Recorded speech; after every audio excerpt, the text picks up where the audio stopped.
ہوا یہ کہ حدیث میں آتا ہے کہ آدم علیہ السلام کا پتلا مکہ اور طائف کے درمیان ایک مقام پر پڑا تھا اور ابلیس آیا، کیونکہ چرچا تو ہو چکا تھا کہ اللہ تبارک و تعالی نے اپنا ایک نائب بنانا ہے اور یہ پتلا تیار ہوا۔ ابلیس آیا اور آدم علیہ السلام کے منہ کے ذریعے سے داخل ہوا اور پیچھے سے نکل گیا، اور باہر نکل کے کہہ لگایا، کہا کہ یہ بالکل بیکار ہے، یہ تو کسی چیز سے اپنا بچاؤ نہیں کر سکے گا۔ ملائکہ نے کہا کیوں، کیا ہوا؟ کہا کہ بالکل خالی ہے، منہ سے نکلا ہوں اور پیچھے سے نکل گیا، پورا خالی ہے، یہ پورا جوف خالی ہے، تو یہ اپنا بچاؤ کسی چیز سے نہیں کر سکتا، یہ نیابت خلافت کا اہل نہیں ہو سکتا۔ یہ بات کہی۔ اس کے بعد ملائکہ سے پوچھتا ہے، کہا کہ اچھا تم مجھے ایک بات بتاؤ،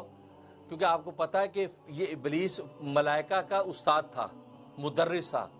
یہ ایک مینار نور اللہ نے اس کو دے رکھا تھا، وہاں یہ درس دیتا، علم کی تعلیم دیتا تھا، فرشتے سنتے تھے اور فرشتے دل کے اندر یہ سوچا کرتے تھے کہ اگر کبھی اللہ تبارک و تعالی ہم سے ناراض ہو گیا تو ہم یہ جو مدرس ہے اس مدرس کی سفارش کرائیں گے، کیونکہ یہ اللہ کا بڑا قریب ہے، وہ یہ سوچتے ہوتے تھے۔ اب اس نے جب یہ سوال کیا تو فرشتوں نے پوچھا تو اسے بتایا کہ یہ بیکار ہے، یہ اپنا بچاؤ نہیں کر سکتا۔ پھر فرشتوں سے کہتا ہے کہ اچھا یہ بتاؤ کہ اگر اللہ تبارک و تعالی نے اس کو تمہارے سے افضل قرار دے دیا، کیونکہ جیسے پہلے بتایا کہ فرشتے یہ کلیم کرتے تھے ہم سے افضل اب کوئی مخلوق نہیں ہو سکتی،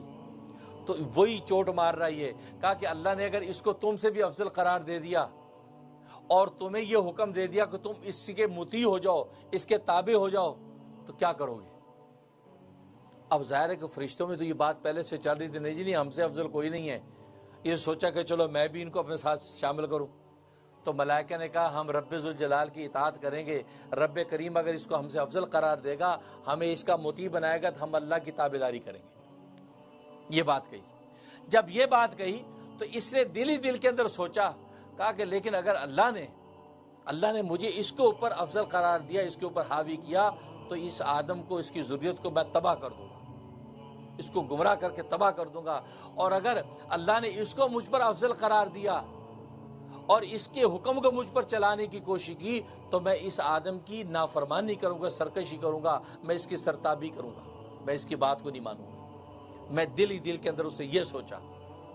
اس کو اللہ تبارک و تعالی نے ذکر فرمایا، انی عالم ما تبدون، کہ میں جانتا ہوں جو تم ظاہر کرتے ہو، اے فرشتوں تم نے جو اپنی اطاعت کا اظہار کیا وہ بھی میں نے جان لیا، وما کنتم تکتمون، اور جو تم نے چھپایا اپنے دل کے اندر، ابلیس نے دل میں چھپا کے جو بات کہی کہ میں اس کو تباہ کروں گا اور میں اس کی نافرمانی کروں گا، اور میں وہ بھی جانتا ہوں۔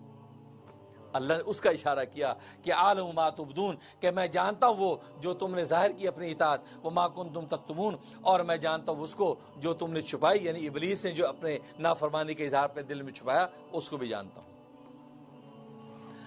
وَإِذْ قُلْنَا لِلْمَلَائِكَةِ، اب یہ سارا جب پروسیس ہو گیا اور ثابت ہو گیا کہ آدم علیہ السلام کو اللہ نے جو مقام مرتبہ عطا کیا ہے وہ اب کسی اور مخلوق کو نہیں ملنے والا، اور فرشتے بھی عاجز ہو گئے اور انہوں نے بھی اپنے دعوے سے جو ہے گیو اپ کر لیا، ہاں واقعی ہم افضل نہیں ہیں، آدم ہی افضلیت کا اہل ہے۔ اب اللہ تبارک و تعالیٰ نے فرمایا وَإِذْ قُلْنَا لِلْمَلَائِكَةِ، یاد کرو اس وقت کو جب ہم نے حکم دیا فرشتوں کو، کیا حکم دیا؟ اسجدوا لآدم، آدم کو سجدہ کرو، اسجد لآدم، آدم کو سجدہ کرو، یہ حکم دیا۔ اب ظاہر ہے کہ فسجدوا، فرشتے سجدے میں گر گئے، کیونکہ پہلے وہ کہہ چکے تھے ابلیس کو بھی، اللہ اگر ہمیں کہے گا جیسے کہہ کے کریں گے، اللہ نے سجدہ کہا فسجدوا الا ابلیس، مگر ابلیس نے سجدہ نہیں کیا، تو ملائکہ سجدے میں گر گئے، سجدہ کر لیا۔